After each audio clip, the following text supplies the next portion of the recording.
Hey guys, welcome back to the Fryday Podcast. I'm your favourite host, Big J. And I'm RJ. And I'm Kalpna. And today we have got a podcast with a few people from the wedding industry based in Leicester, which is a big industry. We are in the heart of Leicester, Belgrave Road.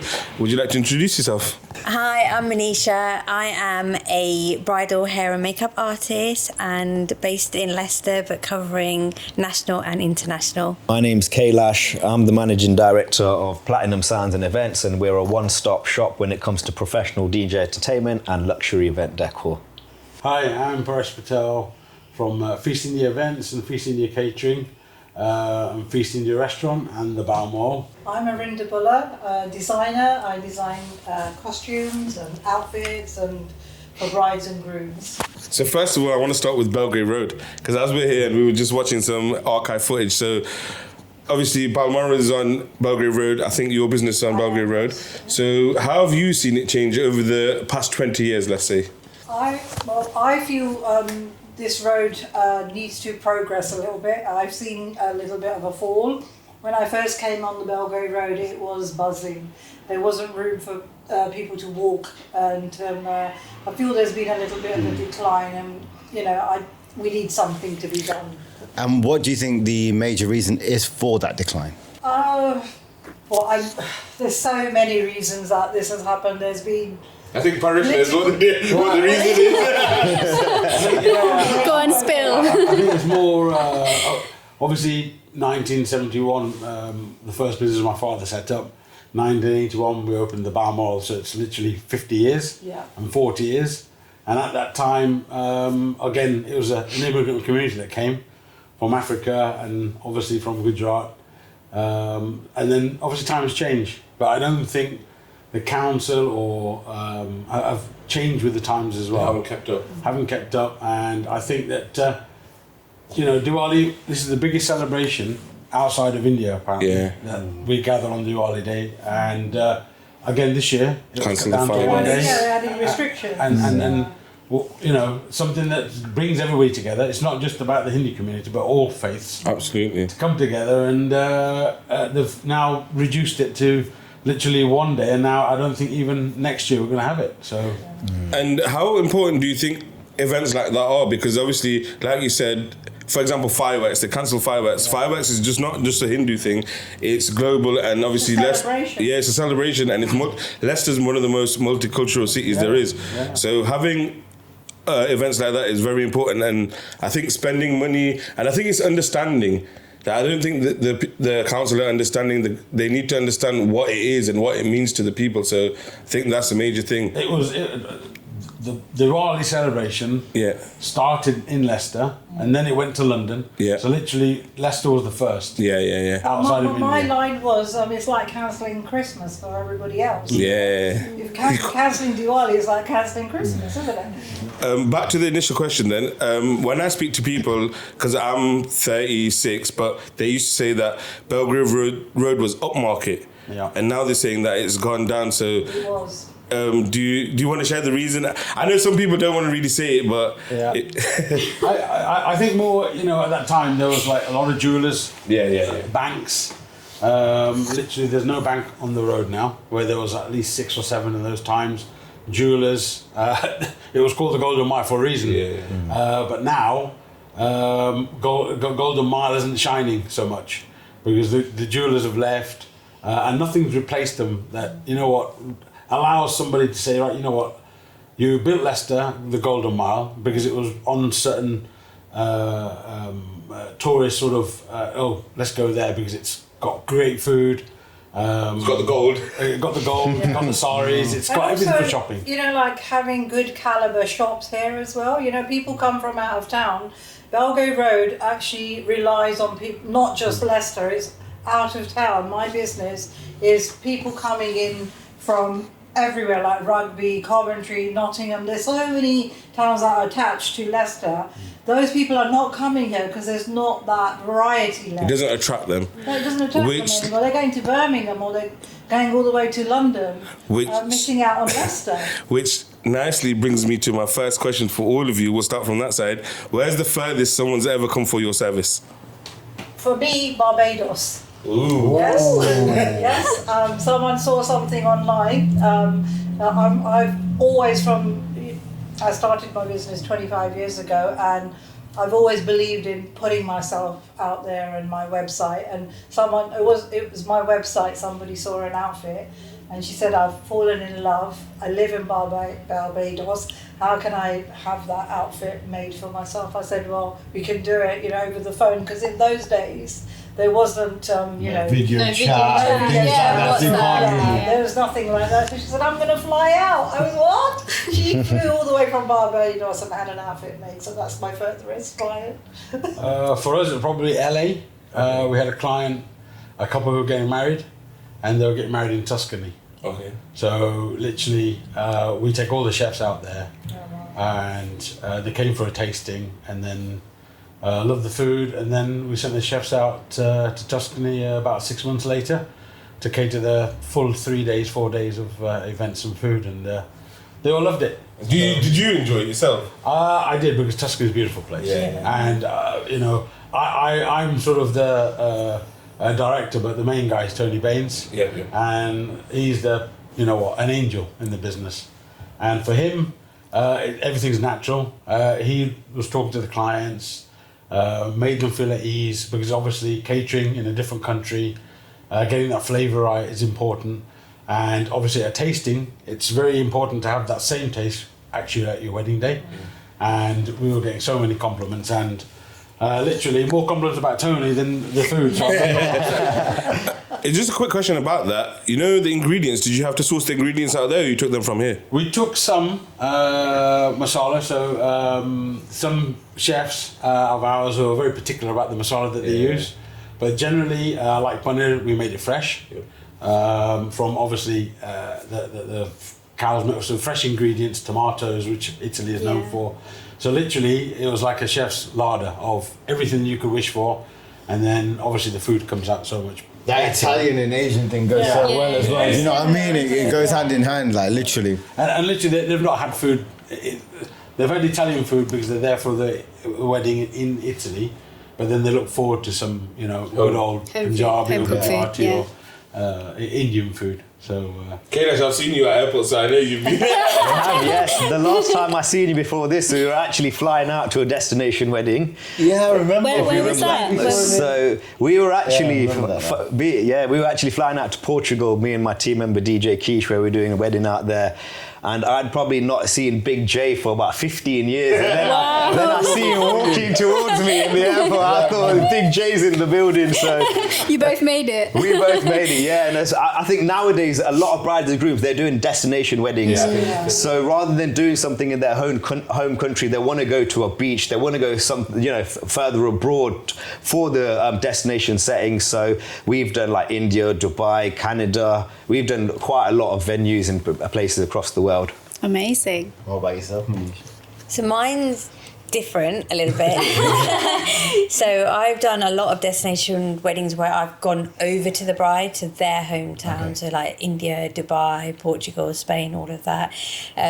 But recently I actually had a bride that had come from California to the UK for her destination wedding, because she was such a big fan of Downton Abbey, The Crown, Bridgerton. So she wanted to kind of bring that out in her wedding. So she had a wedding at Ragley Hall. Again, the whole where the crown is recorded, and she literally had the whole kind of regal wedding, absolutely stunning. And she flew all of her family over from America for this wedding. So I guess that was like a bit of both. So where I've gone or they've come to me. And this actually brings me on to my next question. So, destination weddings versus the standard, typical 5-day event Indian wedding. What do you think, each one of you, what do you think is more popular nowadays? Destination weddings are very popular, but they're just as expensive as doing your wedding here. I think it's all about having the ambience, the beaches or the beautiful flowers, or Plus the weather. plus Weather's a big thing nowadays. weather's a huge thing, isn't it? But for me, outfits are important. So when it's a destination wedding, on a beach, the outfit's got to be a little bit more flowy, a little bit more less, and not so. It's got to suit the venue, basically. Yeah, you've got to suit the venue. Yeah. I think from obviously catering point of view, we've been to Seville, Turkey, Crete. Last year we got another 8 this year coming up. So literally, I think it's more about now bride and groom saying, right, you know what, I want a smaller wedding. I want my closest family members there. And, you know, mum and dad, I'm sorry, I'm not having the 300 big fat wedding. The cousins. The cousins, yeah. You know what? And it literally is, I want people who I know, not people who are related to us. And that makes it a little bit easier now for destinations in budget-wise to say, you know what, they are expensive, but then you can work around certain venues where it is budgetable. But compared to UK weddings and destinations, I think they're comparable. It just depends on what you're looking at in terms of, you know, where destinations Who you want to. and who's paying for the flights and who's paying for the Yeah. I think just picking up again on what Paro said, I think it also depends on the look that you want. Where what we find is a lot of brides and grooms who come to see us, they want something different. Different from what their families had, what their brothers had, what their cousins had. What they've seen on Instagram. That's right. Everyone's different. So you're there's constantly evolving, so you've got to up your game for every event. And there's not venues popping up every week. So a lot of venues, they have been done quite a lot of times. So they want something brand new in their photos. They want that couple shot on the beach, for example. So for us, we're finding it's a big trend. A lot of people are doing it. Now brides and grooms, they're using the power of TikTok and Instagram. They're looking at weddings in Las Vegas and India, and they want that kind of thing. They want to bring it to their vibe. Now I feel weddings, that's what they're about now, being Instagrammable. Yeah. Social media friendly. It's being quirky, you know, starting the next trend, for example. Yeah, you've got your photos which are for your album, but now the younger bride and grooms, they want the photos for the Instagram. They want the photos for the likes and stuff. So It's live streaming now. it's live streaming. definitely. But also, you've got to also look at the bride and groom themselves. So, for example, we did a wedding last year in South Africa where the groom was from South Africa and the bride was from the UK. So even though he'd settled here, he's still got the family over there. So again, it's just bringing that two cultures together. So even though it can be a necessity, or a nice to have, or let's have a wedding elsewhere, abroad or here. And they did do half and half. They did half in the UK and half in South Africa. Did they have like 2 weddings? 2 weddings. They had civil over there, civil reception over there, and then over here they had their traditional Indian wedding. But again, it's looking at, you've got to be mindful of family as well, because if you've got an elderly grandma that can't physically fly, then what do we do with that? You want your grandma to be at your wedding. And also affordability, everyone needs to afford absolutely, And I think nowadays as well, I don't know, like, you know, a few years back, the bride and groom or the bride and groom family would carry the cost of the wedding with regards to flights, hotels and things like that. Now it's just, you know, Everyone pays for themselves. And when you are paying for yourself, you then double it up as a mini holiday as well. That's what we did. Yeah, because we thought we'd never been to South Africa. Let's go do the wedding, and then let's go do the safaris and go do the bits that maybe we won't get a chance to do again, or maybe later on in the years. So again, it's coming back to what can we utilise as well whilst we're working. I'm gonna have tickets to my wedding whenever I get married, you know what I mean? We'll hold you to that. That's it, it's not Eventbrite, you're gonna see there. But don't worry, it'll be a mad wedding. If you buy tickets, it'll be a crazy wedding. Well, we've got the best in the business here. So, just on that note as well, so what do you think one thing couples underestimate when it comes to wedding planning? What have you come across? What have you seen? One thing, a few specific things that is a constant. What would you say, each of you? I think that's for everyone. It 100% does come down to that. Apart from the budgeting. That's the standard. That's the easiest thing to say, budgeting, because we all know. They underestimate how good we are. It's true. And all the hard work that comes on behind the in our business, and we do, you know, a damn good job of whatever we, you know. I know that whatever I do, I put my heart and soul into it. Yeah. And I'm sure these guys are the same, because it's not something I do is not for just that one person. Word of mouth in our industry is so important. It's powerful. People are going to go, very powerful. You know, if I do justice to a bride or a groom, they're going to go and tell 10 other people, or 50 other people are going to see them, 100 other people are going to say, wow, where did you get that outfit? Who did your decor? It's all very important for us to be professional. In your industry, word of mouth is such a big thing. It's huge. And what we're dealing with, we've got to remember, is someone's biggest day in their life. So I think with all of our suppliers here, like we're all sitting here, like Arinda said, we put our heart and soul into it, right? And for us, for us, it's not just another event. Like we do this week in, week out. We've been doing it for a number of years, but it's something that we know someone's put a lot of time and effort in. They've put a lot of money into. It's a very big day in their life. So everything they want it to be perfect, right? Exactly. And we learn from every single client as well. It's not like that's how we grow as suppliers, that we will deliver a service, it'll be a fantastic service, but again we'll walk away and say, what did we take away from that? What can we improve on? What can make us better for the next bride? And this is why altogether I think we've been here in the industry, if we actually calculated how many years, easily 100 years. Because I was 18, you're 20. 20 years, You're 24. 4. So you can see the numbers. But we're only been in the industry that long because of the passion that drives us. And you're doing something right. We're not doing it right then yet. You know what it is? You guys are the face of your businesses at the end of the day. You become guys are the brand. dealing with the front line every single time, sir. I think it's very easy because obviously couples get married and it is a business at the end of the day. But I think because we treat the couple like they're our own daughters and sons. And obviously we're like, and we become friends with them, don't we? Because we know them, we're going through the journey. It's a long journey. Could be up to 1 year. So we get to know them so much that we even get personal invites to the wedding.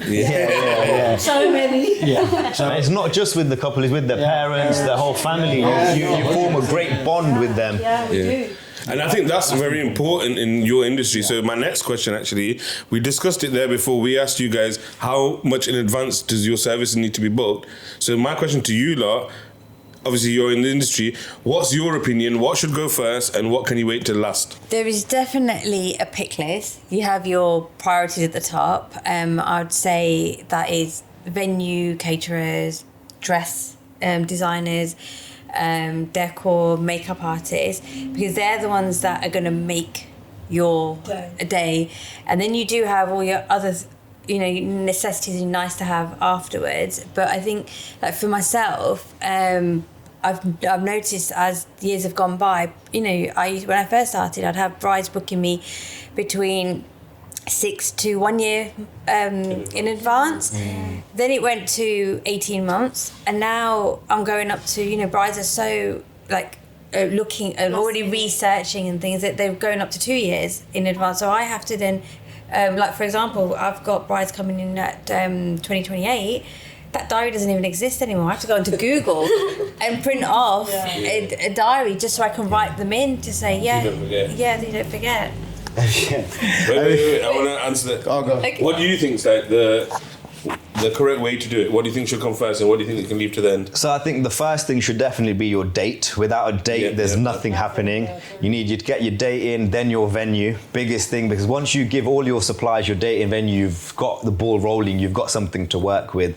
Then like Manisha said, all the other suppliers come in, like your DJ, decor, makeup, photo, video, outfits. And then your smaller things like your photo booth or your dessert station, or you might want a doll player. I feel it's still important for the event, but it's not one of the bigger things. So you tick off all the big things, and then once you've got that ticked off your to-do list, then you move on to the smaller things that will make. All right, so this is for people who are looking to get married or who haven't been to wedding events that there are. You just mentioned that your way of doing it. Is there, in Leicester, does it exist that you can go to one person and they'll sort everything out for you, or do you have to individually do it? I don't know. That's why I'm asking you if someone's definitely. There's a lot of dedicated event planners. And their job is so they will plan your whole event. So you could RJ, when you get married, you could go to an event planner. I've already got feasting. You're working out my dates already. Do you know what I mean? I need to show up. This is brilliant. You guys are all hired, by the way. Hired. Let's go. We're going to make a documentary. I got my wedding planner right here. So you could go to a company just with an idea saying, I want to get married in summer, and then they would get the date sorted for you. They would do your venue sourcing. They will then speak to you about budgets. How much do you want to spend? And on the back of that, they say, okay, you want to spend X amount? Go to this DJ, go to this caterer, go to this person. They will plan your whole kind of event. Or you can also have on-the-day coordination where you plan everything, but then they will manage it for you. So then as a bride and groom, you're not stressing on the day. You've got a dedicated coordinator. They will look after the whole day for you, but it's your own supplies you're bringing in and your own people that you're booking. I was just going to say, on the back of that, so have you guys got any particular suppliers that you work with, any preferences? Or like any planners, do you work with any planners? Do you see any sort of cliques that, you know, these people work together, these people work together, or is it free for all? You can book and hire who you want? As a dress designer, I'd say free for all, because it's what I put out there and brides like or grooms like that they're going to come to me. It's up to me to advertise and say this is who I am as a designer. And there are girls who just want to go to a shop and pick up a lehenga, and then there are girls that are very particular and they want their evening dress created by myself, but also whichever designer they go to. Yeah, that's true. And then again, it depends on your relationship as well, like my relationship with Kailash, because he could recommend me or not recommend me, but he's going to do that based on trust. Yeah. Because when you've got suppliers that are recommending other suppliers, they have to have that trust that other supplier is not going to let them down. Yeah. Because it's very important. They have to be verified, stamped. Stamp certified, you know. Yeah, because otherwise, you know, if something goes wrong, it's on you. Absolutely. Why did you recommend them if they've gone and done this? So again, you've got to make sure that as well as building your relationships with the bride and groom, you're also building your relationship and trust with the suppliers that you work with, because as much as we get word of mouth, they're our word of mouth as well. We're each other's word of mouth, and that's how the whole cycle of the wedding industry goes round and round. I feel we'll probably find it easy. Do you know, if you're working with a group of suppliers that you know, that you're working with, you've already got a relationship with, because then everybody's working towards the same goal, towards the bride and groom. To communicate as well. Yeah. But a lot of it, for us, for a DJ and decor point of view, it also determines what venue we're working with. A lot of venues that we work with, they only have certain suppliers that they allow through their doors. So for them, certain venues that we're preferred suppliers, they maybe only have a list of 3 caterers or 3 makeup artists or designers that you need to work with, or the bride and groom has to pick from. So then it also determines on where you're working, what venue you're working with as well. But I think that's the bit that it depends on the venue where you go. But generally, we all, obviously, it's about the bride and groom. So getting the wedding done in terms of how it's perfect for the whole day, the DJ, the decor, the makeup, the outfits. It's all basically working together, and some people say, oh, you're not allowed to go in there, or we're not allowed to go in there. But at the end of the day, if we've been in the business for 25 years, 20 years, 18 years, so we know that, if I've recommended somebody, I know it's, perfect. Reliable. And I've got no issue whether they pick them or not, because we, at the end of the day, there's lots of caterers, there's lots of DJs, lots of decor, lots of makeup artists, but we know the standard, and that standard then we can recommend and say, you know what, you're not going to go wrong here. And that's the most important part, that we've got that trust in each other. Just based on that then, so what makes you stand out? There's so many suppliers in the Midlands, across the country, there's so much competition. Why should someone book you? What is it that you are going to offer? What can you provide? For me, I feel I do bespoke. Best of the best. Best of the best. So if you've got a dream dress outfit in your mind, I can put it on paper, create it, and then make that outfit. Is that from start to finish? From start to finish, All created how I have guys who say I want, so-and-so football team on my... I do shoes with logos, I do, colours, I'm a Man U fan, so I want this, I want that on the back of Fryday my Podcast.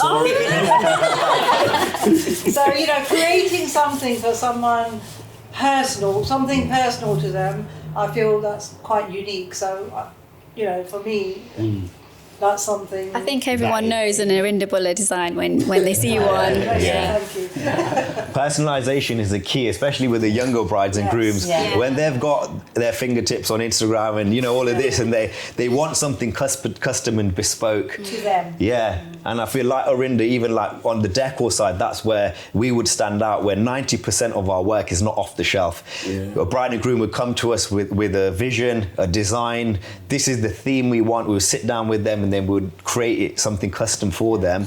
And then on the music side of things, I feel that the energy and the vibe that we bring, that will definitely differentiate us, where you can have two DJs with exactly the same setup. Right, but the DJ 1 compared to DJ 2, like the style, the song selection, the mixing, the way that they react with the crowd. Yes, that's very It's important. a The big way you react is brilliant. Well, you see me in action, it's so inspiring, so Venetian. And you know what?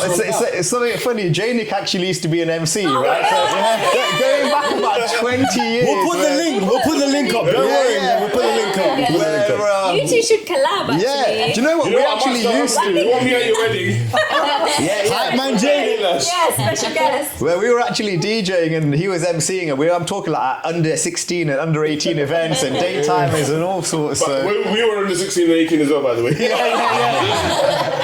Also, obviously, being in the industry for so long as obviously you guys have, how do you deal, or how do you feel your business has adapted, and what do you feel that you've had to do more of rather than before? First, mate, I think Paresh and Manish need to answer the question. I think creativity is very important. Yeah. Because obviously weddings are okay. I want something different.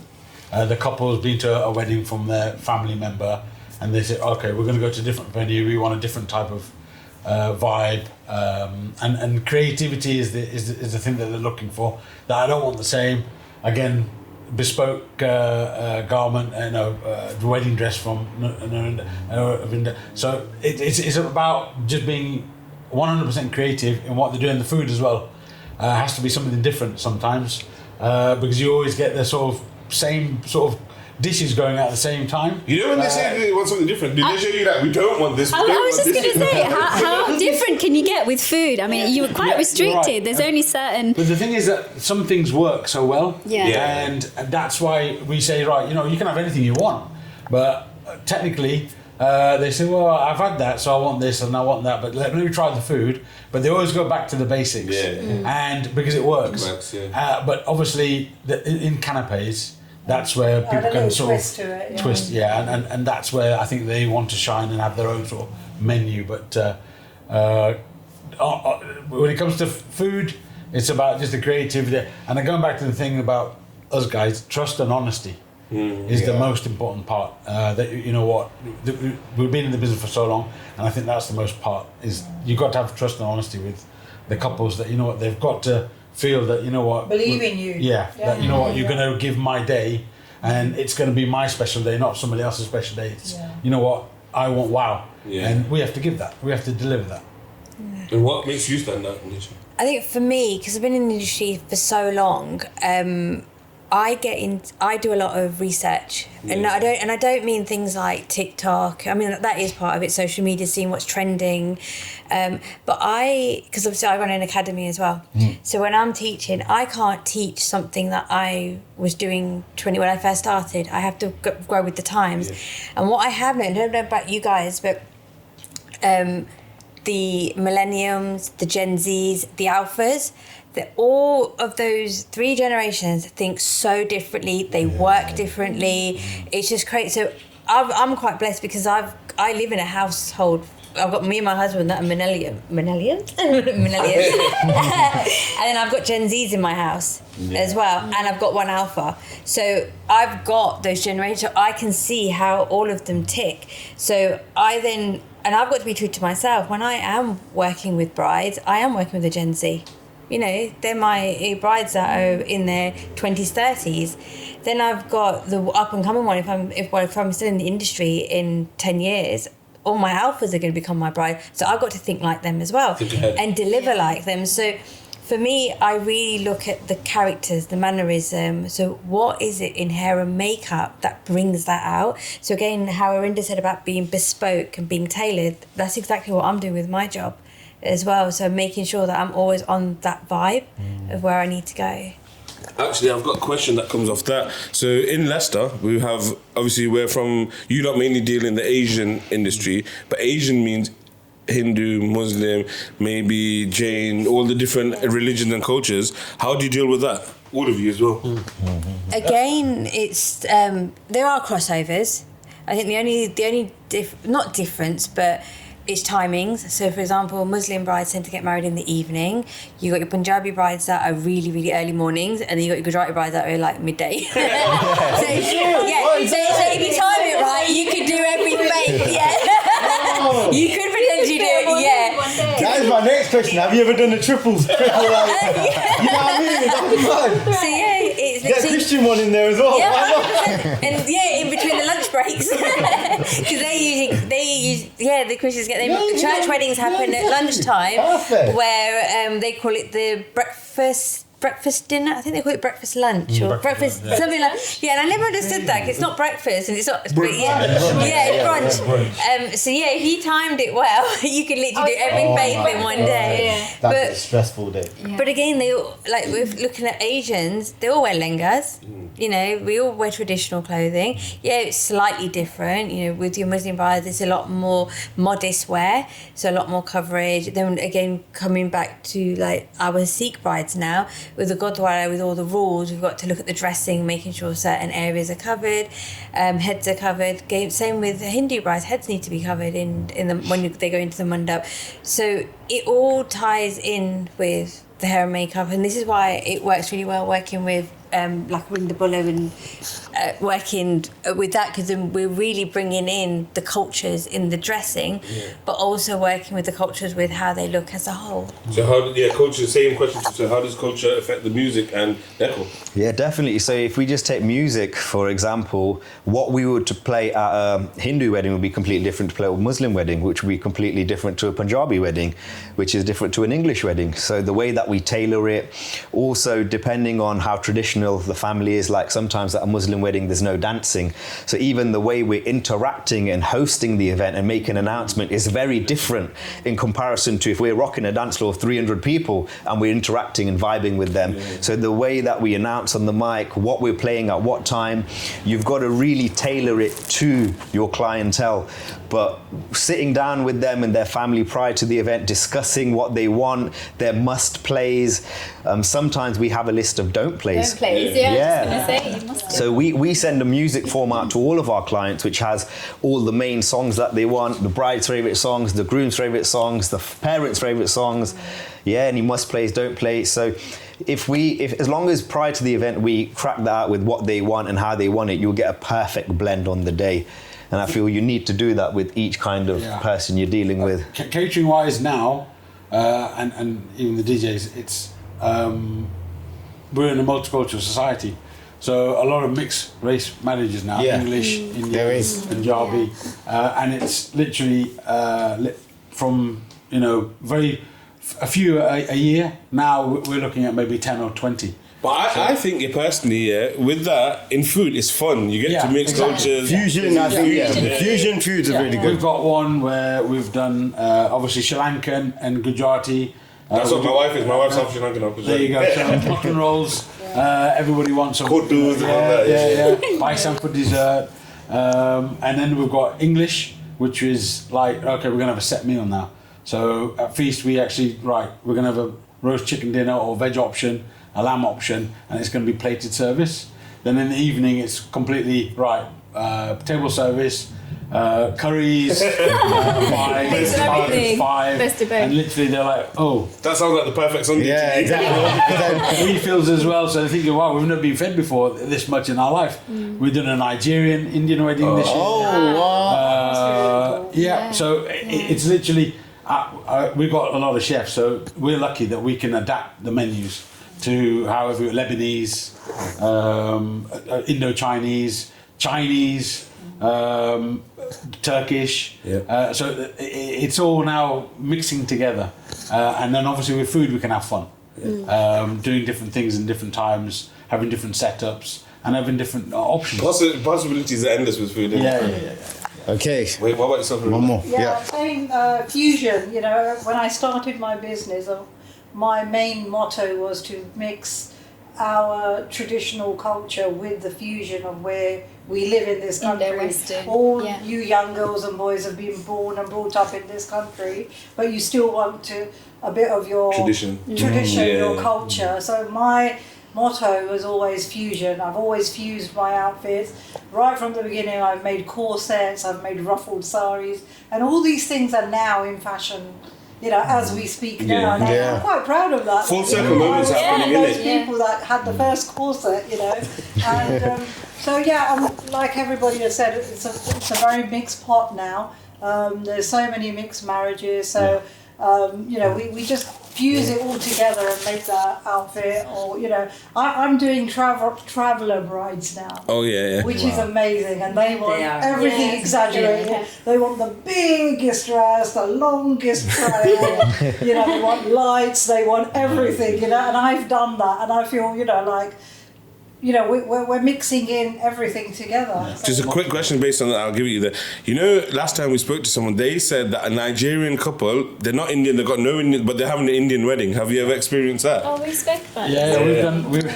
we've done last year, and we've got one this year. We've done 2 last year, where the bride and groom were completely the English, traditional white dress, tails, suits, top hats, everything, and they wanted Indian food. Which is great. Very cool. Yeah. When we actually did the food, and they're so polite because they're used to plated service, and we can't have seconds.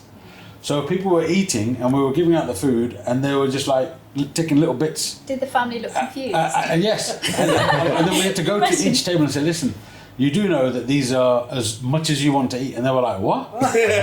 Oh my God. Refills. So they were like, Refills. chicken tikka, oh, do you know chicken? Oh, refill it up right now. And literally there were like 3 refills, 4 refills, and they were like, we didn't realise. They just thought that the food was coming out and you don't get any replenishments. So they were like, yeah, I'll have more, definitely. And they were like, wow, this is like completely different to English normal weddings where it's like we go off hungry. Get pizza on the way back. We're going to McDonald's or something, right? 100%. Now Buffet, we're going don't straight home and we're going to roll into bed now. I'll get a mother of the bride from a proper English wedding who will say, I don't want to look like that traditional mother of the bride with that jacket and that, you know, I want something quirky. So she'll wear an Indian outfit for her son or daughter's wedding. I think it's happening more and more. No, it is It is not definitely 100%. And you know, if you attend a big fat Indian wedding, you see the level that people have put into that. So if you compare that to a traditional wedding, there's a massive difference where if like your Nigerian couple went to an Indian wedding, they probably thought, I want to replicate this for us. You know? But they have fun weddings as well, you know. They do, yeah. So you guys are all coming from, obviously we've got a dress designer, caterer, DJ, makeup artist. Now, starting with you, who do you think's the most important role on the day? Do you know what? I'm not going to say. I think everybody's important without a makeup artist. If you had to choose one, can't be a nice political. Okay, That's what we want to hear. yes, that's what we want to hear, right? Yeah, an outfit. There you go. That's it. Outfit. I've got the answer because I know it's 100% correct. Whatever these guys say, it's always the food. Sorry. Because that's everyone talks The about. bride and groom that's where first, they come always, from. yeah? Bride and groom always. Then it's the food because at the end of the day, we have to feed not just the guests, but we feed everybody here, the DJs, the decor companies, the makeup artists, whoever's on the wedding day there, we always feed everybody. No matter what happens, even the venue guys who are coming in, the chefs maybe in a hotel, they're coming in taking takeaways from us, right? Saying, right, you know what, Paresh, we love your food, great. You know what, give us a plate, and all the staff come in, and so it's 100% the food, I'm afraid. Can I pick 2? Or does it have to be one? In order. you can In a hierarchy. No, then I'm going to get you guys to put it in order. No, okay, what's your top 2? So if it was top 2 for me, I definitely agree with Paresh. Like, if you're a guest going to a wedding, the number one thing you're going to remember is how good the food was, right? Food has to be on point, right? Nobody's going to remember 2 years down the line what flour you had. But they'll remember the food, and the second most important thing, if not equal, is your DJ, your entertainment. 500%. Because your DJ is basically going to make or break your party. If you've not got a good DJ, someone to bring the vibe and energy, people are going to eat, they're going to go home. They've got no incentive to stay at your party. Okay, so guys, what we are doing is we basically asked these guys to basically let us know what the average cost of an Indian wedding will be from start to finish. That includes all of your services and then some. Yeah. But they have conferred a bit and agreed on approximately 200 guests, a one-day wedding with Wedding 2 and events. reception, Yeah, Okay. yeah. So they've got a bit of a And guideline. mid-range. We need a scenario. Okay, yeah. Yeah, you Yeah, need yeah. a scenario. Perfect. Yeah. What else was there that you'd? So in the scenario, we've talked about the venue hire, the caterers. Yes. If you've got 2 events in one day, then you've got 2 outfits for the groom, 2 outfits for the bride. If you've got entertainment, then you need the entertainment. Can't change your answer. No. Pass it along. You need the entertainment for whilst the wedding's going on, so the background music, also the mandap decor. Then you've got the evening where you've got the stage. Well, if I want a harp player in the background playing the Yeah, harp, you've got that as well. Yeah, do you know Then you've what I got mean? your car hire. It just depends what you want. Yeah. What is an average wedding? Yeah. Do I need a harp player? No. Do you know what I mean? All right, so guys, everyone watching at home, I want you lot to comment down below what you think the average price of a big fat Indian wedding is. Because I need help. UK. I need help. That's like, that's He needs to save. because I think varying things will be like, locations in London will be different to locations in Leicester. Even car hire, what type of car you go to, everything. Yeah, there's even the littlest things. So yeah, we need you lot variables. to comment down below and let us know what you think. But I think they're all ready. Okay, so who wants to go first? I think it's not. Yeah, go ahead. Okay, 60k, I'd say. 60k. Okay. Wait, let's break it down. What's Yeah. the 60? So what? Okay, Well, do you break know down the what? It's 60k. hard to break it down because nowadays I don't know what per head is for catering. Yeah. What does Yeah. makeup artists? I just feel an average wedding should cost around about 50 to Okay. 60k. Fair. I put down 50 to 60 as well. Okay. Okay. Right, because again, the variable is the venues. There's something that venues can go from 3,000, 4,000 up to 21,000. Catering wise, again, it's the menu. You can have a limited menu or an exuberant menu. And, So we talk about average, aren't we? yeah. So I think average wise, I think between 50 and 60 is where you are. Obviously now speaking to everybody, realising now the costumes and the car hire. the makeup artists, and yeah, it is. I think probably 56, but yeah, I think probably around. Wow. A lot of variables You there. two definitely gone higher. Yeah, mine's a little bit higher. I've put 70,000. Right, so it's not too far off, 70k. Okay. It's not too far off, but I would say that's on average. Obviously, you can have your high-end weddings. They're spending 100, 200, 300,000 pound on an event. But I'd say in and around Leicester, 70k. I think it would hit the mark. Yeah. You need to give Manisha the mic. Yeah. I'm just thinking about all these.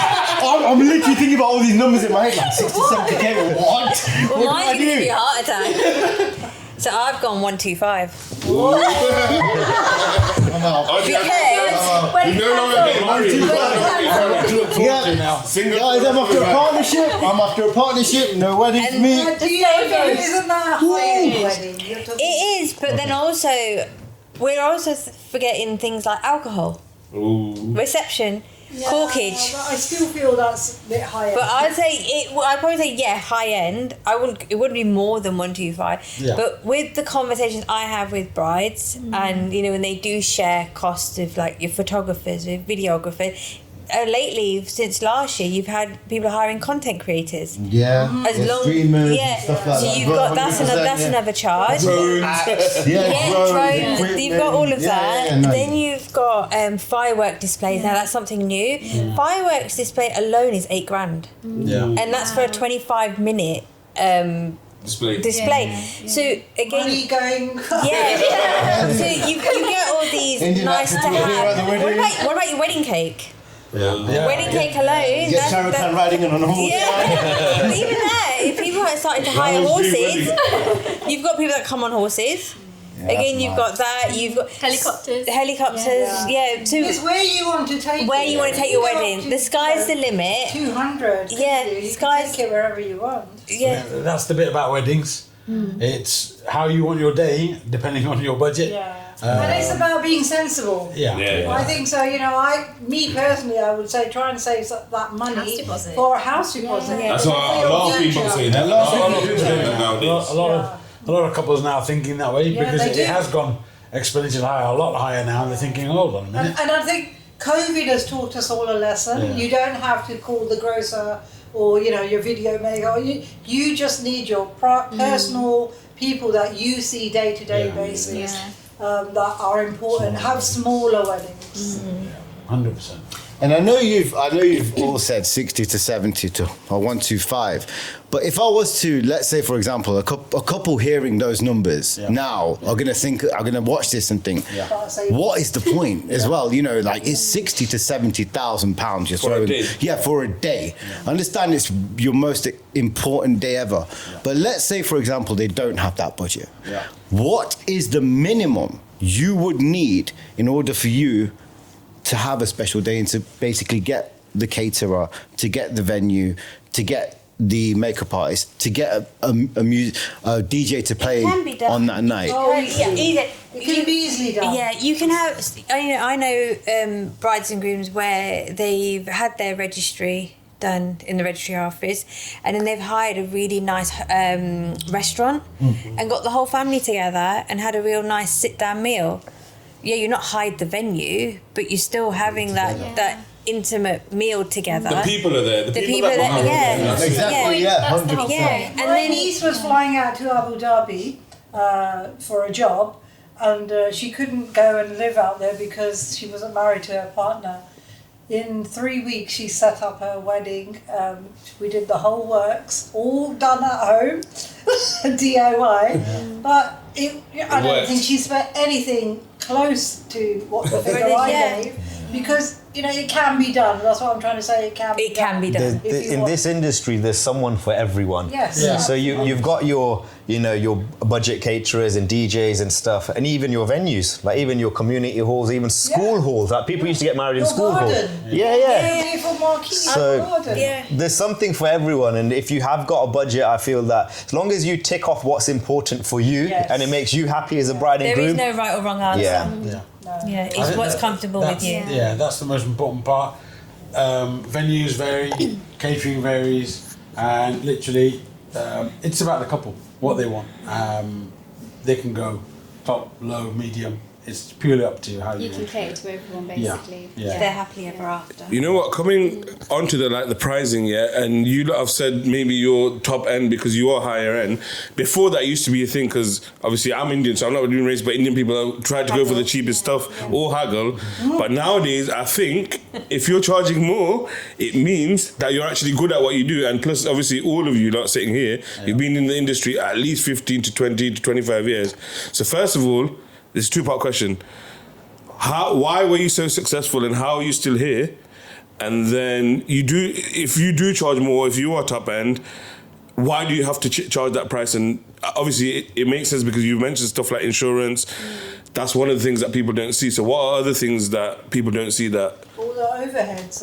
Overheads of running our businesses, the products we use. We use high-end products, Just because we are charging high end, we have to deliver using high end products. Our expertise, every time we do a bride, our expertise is growing, our skill level's growing. We're delivering a service. We're taking away all the pressure from them. We're making sure that the whole day is so smooth. There's just so much that every year we go from strength to strength. And like I said earlier, we learn from our mistakes, not so mistakes, but learn from our services that we've delivered and experiencing and see what we can do better. And literally even listening to our clientele, that's what's most important. We have to grow with the times. We have to deliver what the times are asking for. It's just a whole package. You're just growing all the time.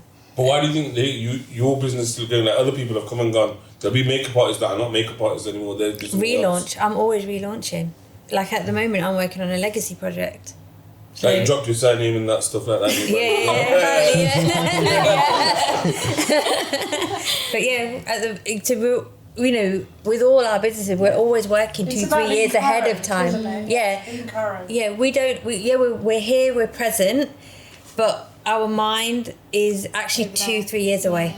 Yeah, we're always future proofing. Yeah. You know, we know what's coming. You know, we might not know what's coming, but we're always future proofing ourselves. You know, we've got things like for example, our jobs can't actually be replaced by AI. Yeah. Yeah, We can't be I've used replaced one by of the jobs like yeah. that. Like we know we're going to be here. Makeup artists can't be replaced by an AI. You know, decor, your DJing, your wedding, that can't be done by an AI. Yeah. Cooking. Yeah. Yeah, you know, how little robots sitting there making it. Designing, you know, Rinda's got so much experience, you know, with the design word. That can't be replaced with an AI. So yeah. And also, I just wanted to ask on AI, Sorry. are you guys adapting Yes. to use Using- it? In what way are you? How would you say AI is helping you, and how would you say AI is and so forth? I use it more when I get a mind block. You know, if there's something going on in the news or there's something coming out industry-wise and I'm not sure, I'll use it for that. And, you know, something to kind of give me a bit of a bump to say, okay, this is what it's about. And then it just gets me to understand, like I explained about Gen Zs and Alphas, using AI for things like that to explain is great, because then you understand, like, oh, okay, now I understand why I have to send 10 emails to that clientele before they actually reply to one. They're not actually ghosting me. They actually, that's how they work. Yeah. Whereas back in the day, I'd be like, well, they've not replied to 3 of my emails. I'm not going to reply anymore. So again, it's just understanding. And AI helps with that. Okay, you know what? We've only got a few percent battery left. Yeah. So you lot, Dan, why is your business lasted so long, and why are you still here? So I feel the reason why my business has lasted so long is because I went from being a bedroom DJ as a hobby, and I managed to turn it into what we are today. So I never looked at it as a job. I never wake up every day thinking I'm going to work. Same. I wake up every day thinking this is the life I've set for myself. I love it. I love waking up, going to my office. I got my team there. We're working on weddings. We're delivering the events. So I feel that a hobby turned into a career, and brides and grooms can see the passion that you have. Yeah, they can see how much passion you have, how much you love it. And I feel that plays a big key part. If you're dealing with someone's big day, they want to know that this person, they're actually going to care about my event. They're going to care about me and make it as special as we can. And to touch on that AI point, like for us, we use AI like every single day. Even if I just need a rapid fire answer to something. AI. If RJ is getting married and he's got a picture of a room and he wants to see what does Kailash's DJ setup look like in this venue, I can use AI to generate the image, you know. So things like that, it's moving with the times, and it helps a lot. Perfect. But catering wise, I think it's passion, teamwork. Like Kayla said, love to go out there and do what you do best for the love of it. Once you've been given that privilege of, you know what, catering for their day. Teamwork's very important. You know, there's plenty of caterers out there who are one-man bands, two-man bands, but how are you going to feed 300 people? And you need to have that team behind you. To say, you know what, 3 chefs, team at the back, porters and staff serving, making sure that food is actually at that point where it has to be perfection. And you can't do that with just one person in the back. You said yourself, you've got a variety of chefs, different Yeah. backgrounds. You're literally moving with the So I'm times. going to say me very quickly. Go for it. Ditto what you said. It's my hobby, my passion. I've done it. I You can't live tell it, you you how live much it. I love my job. Waking up in the morning and coming to work is my biggest pleasure. Right, guys, so this is to each of you as well. So what's one subject or topic that we haven't covered today that you want to speak about? Anything you want to mention or address? That's all we have time for. Have you got enough information to get married now? Do you know what? I've got my venue booked. I got my outfit sorted. Food sorted. I got my DJ sorted. I got my caterer sorted. So everything's all there, man. No, we just need a woman. Now we just need a wife. DM. Apply here now. Link here. We're going to have a link. Yeah, and RJ's going to go on 10 dates and he's going to choose one. Thank you very much to everyone that has taken part today. This hasn't happened before, so we're very grateful for everyone for coming. And yeah, make sure you like, comment, share, subscribe. Part 2 Like, as share, well. comment, and subscribe. Sponsors. Big shout out to my sponsor, Man Made Barbers, F&K Flooring. Chili Guys, the Britannia Inn. And thank you to these again. Thanks to the Balmoral for hosting us today. Thank you so much. And thank you very much.